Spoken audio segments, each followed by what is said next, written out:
لله نحمده ونستعينه ونستغفره ونعوذ بالله من شرور أنفسنا ومن سيئات أعمالنا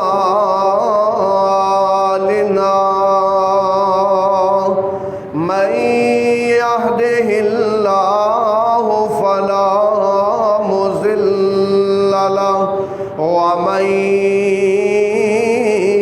يضلل فلا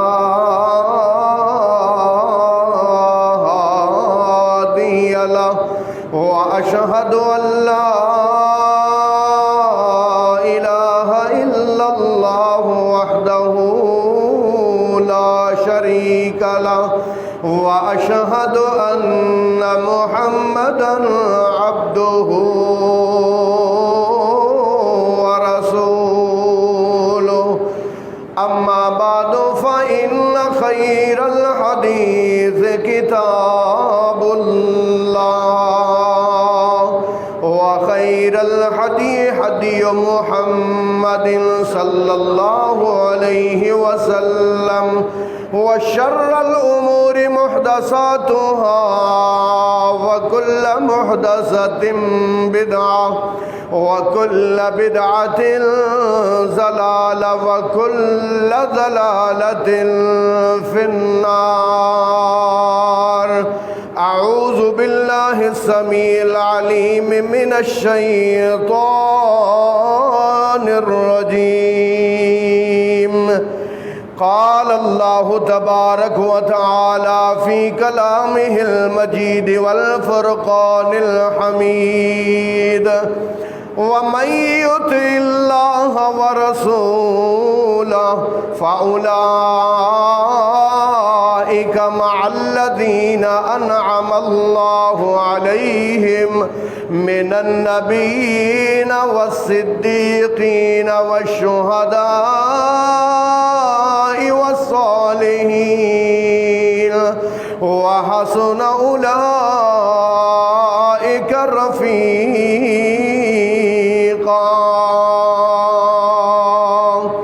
سبحان ربك رب العزة عما يصفون وسلام على المرسلين والحمد لله رب العالمين.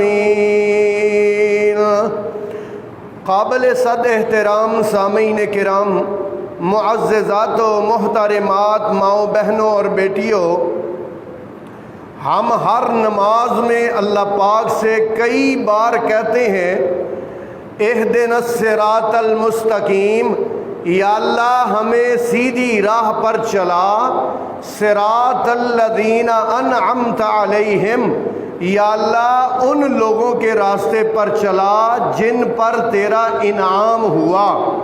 ہر نماز میں ہم اللہ پاک سے یہ مانگتے ہیں کہ اللہ ہمیں انعام یافتہ لوگوں کا راستہ دکھا. انعام یافتہ لوگ کون ہیں جن پر اللہ پاک کے انعام ہوئے؟ وہ کون ہیں؟ اللہ تعالیٰ نے قرآن میں ان کا تعارف کروایا. اللہ فرماتے ہیں وَمَن يُطِعِ اللَّهَ وَرَسُولَهُ، جو اللہ اور اس کے رسول کی اطاعت کرے گا، فَأُولَئِكَ مَعَ الَّذِينَ أَنْعَمَ اللَّهُ عَلَيْهِمْ، یہ ان لوگوں کے ساتھ مرنے کے بعد اصل زندگی میں ان کے ساتھ ہوگا جن پر اللہ پاک فرماتے ہیں اللہ نے انعام کیے. من النبیین، انبیاء، من النبیین انبیاء والصدیقین، اور صدیق، والشہداء، اور شہداء اور صالحین، وحسن اولئک رفیقا، اور بہت اچھے ہیں یہ دوست اور ہم نشین.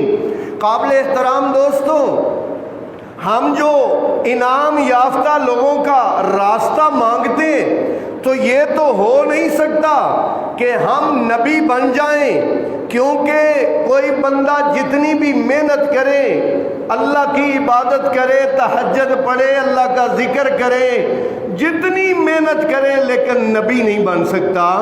اس لیے نہیں بن سکتا کہ نبوت وہابی ہے، کسبی نہیں ہے۔ وہابی کا معنی اللہ پاک عطا کرتا ہے، وہب اللہ پاک عطا کرتا ہے نبوت جس کو چاہتا ہے۔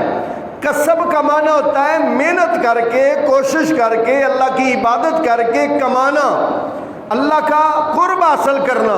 تو میرے محترم بھائیوں، نبوت تو ہم میں سے کوئی نہیں حاصل کر سکتا، اس لیے اب دوسرے سٹیپ پر آ جاتے ہیں۔ دوسرا سٹیپ کیا ہے؟ من النبیین والصدیقین، اور صدیق والے مقام کو ہر ایمان والا پا سکتا ہے، صداقت کے مقام کو۔ لیکن اس کے لیے ضروری کیا ہے؟ اللہ نے قرآن میں وہ باتیں بیان کی ہیں جو صدیقین کا مقام ہے، اس کے حصول کے لیے پہلی بات اس کے لیے کیا ہے؟ اللہ فرماتے ہیں فَأَمَّا مَنْ أَعْطَى فَأَمَّا مَنْ أَعْطَى وَاتَّقَى،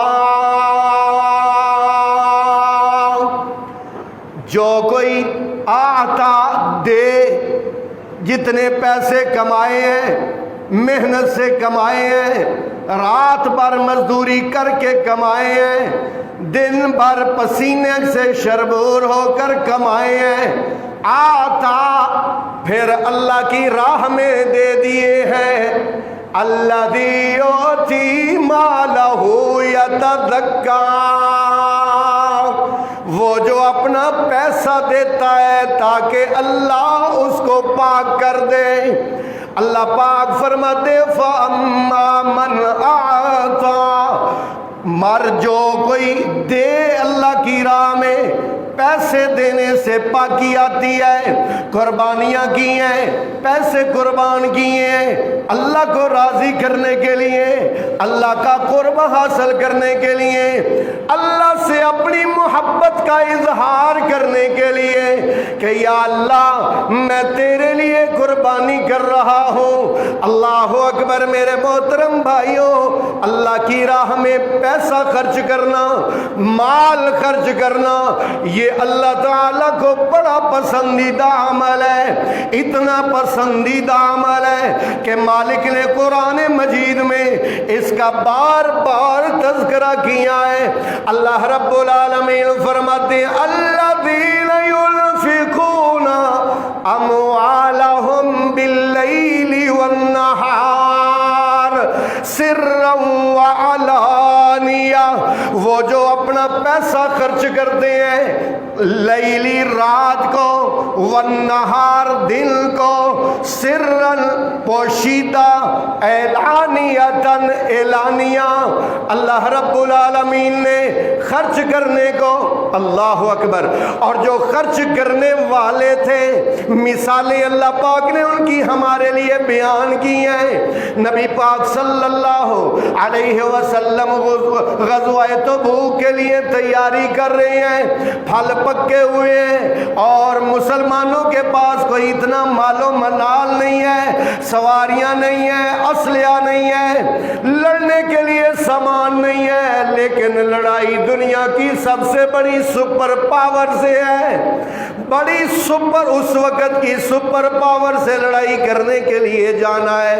اللہ اکبر۔ نبی پاک مسجد میں تشریف لائے، آپ منبر پر جلوہ فروز ہوئے اور آپ نے فرمایا او میرے صحابہ، تمہیں پتہ ہے اس دفعہ جنگ کوئی معمولی جنگ نہیں ہے، بڑی عظیم جنگ ہے، اس کے لیے مجھے چندہ درکار ہے، مجھے چندہ دو۔ سارے صحابہ چندہ لے لے کے آ رہی ہے۔ اللہ اکبر۔ نبی پاک صلی اللہ علیہ وآلہ وسلم نے فرمایا اتنے زیادہ سوار ہیں، سواریاں کوئی نہیں ہے، جو بندہ مجھے 100 اونٹ دے گا میں محمد اس کو جنت کی بشارت دیتا ہوں۔ 100 اونٹ آج کے حساب سے 2